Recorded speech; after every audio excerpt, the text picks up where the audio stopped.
दोस्तों आज हम लोग बात करने वाले हैं सुज़लोन एनर्जी के बारे में। और जैसा कि आप लोग देख पाए दोस्तों कि सुज़लोन एनर्जी में हमें आज के दिन लोअर सर्किट लगता हुआ दिखाई दिया है। आज के ट्रेडिंग सेशन में सुज़लोन एनर्जी हमें 5% के करीब टूटता हुआ दिखाई दिया है और आज के ट्रेडिंग सेशन का जो सुज़लोन एनर्जी का क्लोजिंग प्राइस रहा है वो हमें ₹22.80 का दिखाई दे रहा है। पिछले 5 दिनों के परफॉर्मेंस को देखेंगे दोस्तों तो पिछले 5 दिनों से ये स्टॉक हमें एक ही प्राइस रेंज के बीच में कंसोलिडेट करता हुआ दिखाई दिया था, ₹23 से ₹24 के बीच में। लेकिन आज के ट्रेडिंग सेशन में अचानक से इसमें हमें एक अच्छी खासी गिरावट होते हुए दिखाई दी और आज के दिन इसमें हमें एक लोअर सर्किट भी लगता हुआ दिखाई दे रहा है। तो आज इस वीडियो के माध्यम से हम लोग जानेंगे दोस्तों कि सुज़लोन एनर्जी में किस वजह से हमें लोअर सर्किट लगता हुआ दिखाई दे रहा है, आने वाले समय में क्या टारगेट रहने वाला है, अगर हम लोग सुज़लोन एनर्जी में फ्रेश एंट्री लेना चाहते हैं तो कौन सा लेवल से हमें खरीदारी करना चाहिए, साथ ही साथ रिन्यूएबल एनर्जी को लेकर क्या-क्या खबर, क्या-क्या अपडेट सामने निकल कर आते हुए हमें दिखाई दे रही है और उस खबर, उस अपडेट की वजह से किस तरह से सुज़लोन को आने वाले समय में बेनिफिट मिलता हुआ दिखाई दे सकता है। तो ये सारी चीज़ों को हम लोग एक-एक करके डिस्कस करेंगे इस वीडियो के माध्यम से।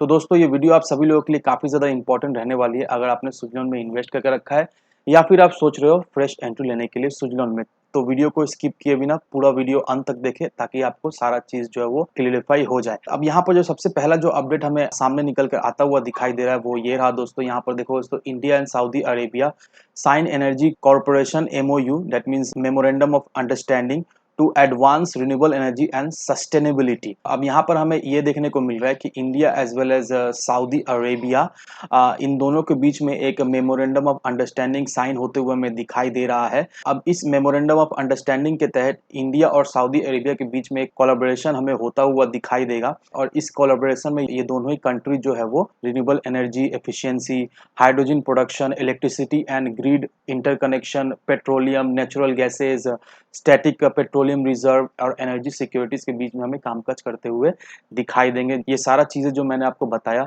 इसमें ये दोनों ही कंपनी हमें काम करते हुए दिखाई देंगे। साथ ही साथ रिन्यूएबल एनर्जी से लेकर जो भी प्रॉब्लम आ रहा है जैसे कि स्टोरेज एंड ऑल, तो ये सारा प्रॉब्लम को ये दोनों कंट्री मिलके जो है वो हल करने की कोशिश करेगी। साथ ही साथ दोस्तों हमें ये भी देखने को मिला है कि US as well as India के बीच में एक लेटर ऑफ इंटेंट साइन होता हुआ हमें दिखाई दे रहा है और इस लेटर ऑफ इंटेंट के तहत यूएस जो है वो इंडिया को $1 बिलियन का फंड देने वाला है। और ये जो फंड यूएस जो इंडिया को देने वाला है, इस फंड से इंडिया क्या करने वाली है, इंडिया जो है वो अपने रिन्यूएबल एनर्जी इंफ्रास्ट्रक्चर को डेवलप करने में ये सारा फंड जो है वो यूज हमें करता हुआ दिखाई देगा। ये सारा अपडेट जो है वो G20 समिट से हमें आता हुआ दिखाई दे रहा है और ये दोनों अपडेट देखा है तो इस सेक्टर के लिए काफी ज्यादा हमें आने वाले समय में बेनिफिशियरी साबित होते हुए दिखाई देगी। अब क्यों बेनिफिशियरी साबित होते हुए दिखाई देगी दोस्तों, ये भी एक बार हम लोग डिस्कस कर लेते हैं। क्योंकि जो $1 बिलियन फंड जो इंडिया को मिल रहा है यूएस से एज वेल एज सऊदी और इंडिया के बीच में जो मेमोरेंडम ऑफ अंडरस्टैंडिंग साइन हमें होता हुआ दिखाई दे रहा है रिन्यूएबल एनर्जी को लेकर, इससे आने वाले समय में इस सेक्टर में हमें एक अच्छी खासी बेनिफिट मिलते हुए दिखाई देगी। क्योंकि ये जो भी फंड जो इंडिया को मिल रहा है, इंडिया जो है वो अपने रिन्यूएबल एनर्जी के इंफ्रास्ट्रक्चर को इम्प्रूव करने में लगाने वाला है। क्योंकि नो डाउट दोस्तों, इंडिया में तो हमें रिन्यूएबल एनर्जी के सेक्टर में हमें एक अच्छी खासी बूम होते हुए दिखाई दे, लेकिन इस सेक्टर में हमें अच्छा खासा लिमिटेशन भी दिखाई दे रहा है स्टोरेज को लेकर, इंफ्रास्ट्रक्चर को लेकर। कुछ खास इंडिया में वैसा कुछ स्टोरेज इंफ्रास्ट्रक्चर नहीं है और ये जो पैसा इंडिया को मिलने वाला है, इस पैसे से ये जो इंफ्रास्ट्रक्चर इंडिया जो है वो इम्प्रूव करने वाला है, इससे आने वाले समय में रिन्यूएबल एनर्जी के सेक्टर में हमें एक अच्छी खासी ग्रोथ, एक अच्छी खासी पुश मिलते हुए हमें आने वाले समय में दिखाई देगी। और इस पुश से दोस्तों नो डाउट आने वाले समय में रिन्यूएबल एनर्जी के बिलोंग करते हुए हर एक स्टॉक को हमें एक अच्छा खासा आने वाले समय में बेनिफिट मिलते हुए दिखाई देगी। अभी जो सुज़लोन एनर्जी हमें गिरता हुआ दिखाई दे रहा है, ये गिरावट देखकर बहुत ज़्यादा इन्वेस्टर जो है काफ़ी ज़्यादा स्केप्टिक होकर बैठे हुए हैं कि उन्हें सुज़लोन से जिस तरह का तेज़ी मिलता हुआ दिखाई दिया था, अभी वो तेज़ी थमता हुआ दिखाई दे रहा है और अभी देखा है तो काफ़ी लंबे समय से हमें ये देखने को मिल रहा है कि सुज़लोन एनर्जी में प्रॉफिट बुकिंग होते हुए हमें दिखाई दे रही है। आज के दिन तो हद ही हो गई दोस्तों, आज के दिन सुज़लोन में हमें एक लोअर सर्किट भी लगता हुआ दिखाई दिया है।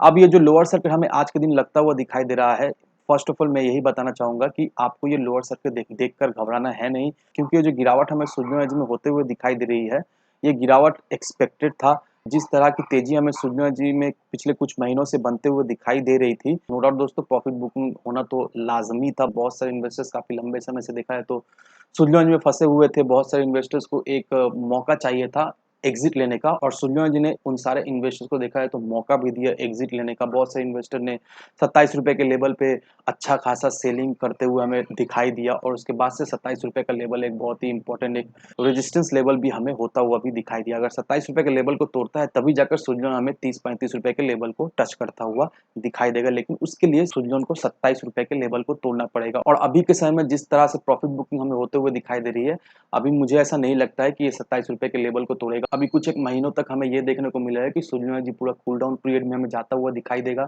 सुजलॉन एनर्जी में हमें profit booking as well as Suzlon energy हमें कंसोलिडेशन फेज से कुछ एक महीनों तक हमें जाता हुआ दिखाई देगा। अभी निफ्टी को भी अगर आप देखोगे दोस्तों, निफ्टी जो है अपने लाइफ टाइम हाई के करीब हमें ट्रेड करता हुआ दिखाई दे रहा है। तो ऐसा तो नहीं होता है ना कि मार्केट सिर्फ ऊपर की तरह ही भागे, ऐसा तो नहीं होता है। अभी जो निफ्टी हमें लाइफ टाइम हाई की तरफ ट्रेड करता हुआ दिखाई दे रहा है, नो डाउट आज नहीं तो कल इसमें हमें प्रॉफिट बुकिंग होते हुए दिखाई देगी, और जैसे प्रॉफिट बुकिंग होते हुए दिखाई देगी उसके साथ साथ हमें ऑलमोस्ट हर एक स्टॉक में एक सेलिंग प्रेशर बनते हुए दिखाई देगी। और आपको इसके लिए तैयार रहना है। अगर आपने सुजलॉन में पोजीशन बना कर रखा है, आपको बिल्कुल ही घबराना है नहीं दोस्तों। ऑलरेडी आपको पता है कि कौन सा लेवल तक सुजलॉन में गिरावट होते हुए दिखाई देगी। जो पहला सपोर्ट लेवल वो हमें 22 रुपए का दिखाई दे रहा है, दूसरा सपोर्ट हमें 20 रुपए 55 पैसे का दिखाई दे रहा है। तो ये दोनों सपोर्ट लेवल को आपको ध्यान में रखना है। अगर आप सोच रहे हो सुजलॉन में फ्रेश एंट्री लेने का, तो ये दोनों सपोर्ट मैंने आपको बता दिया है दोस्तों। अकॉर्डिंगली आप अपना एंट्री ले सकते हो सुजलॉन में। और जो आपका टारगेट शॉर्ट टर्म का रहने वाला है वो 25 रुपए का रहने वाला है। ये ध्यान रखना दोस्तों, कम से कम अभी 3 से 4 महीने लगेगा ये कूल डाउन पीरियड हमें खत्म होने में। मिनिमम 3 से 4 महीने तक हमें ये देखने को मिलेगा कि सुजलॉन एनर्जी जो है वो एक कंसोलिडेशन फेज से हमें गुजरता हुआ दिखाई देगा। तो इसे आपको कंसिडर करके चलना है अगर आप चाह रहे हो सुजलॉन में फ्रेश एंट्री लेने का। तो आज के वीडियो में बस इतना ही दोस्तों। अगर आपको सुजलॉन से रिलेटेड या फिर किसी भी चीज से रिलेटेड कोई भी क्वेश्चन, कोई भी क्वेरीज हो तो मेक श्योर कमेंट सेक्शन आपके लिए खुला पड़ा हुआ है। आप जरूर से कमेंट करना, मैं आपको जल्द से रिप्लाई दूंगा। धन्यवाद दोस्तों।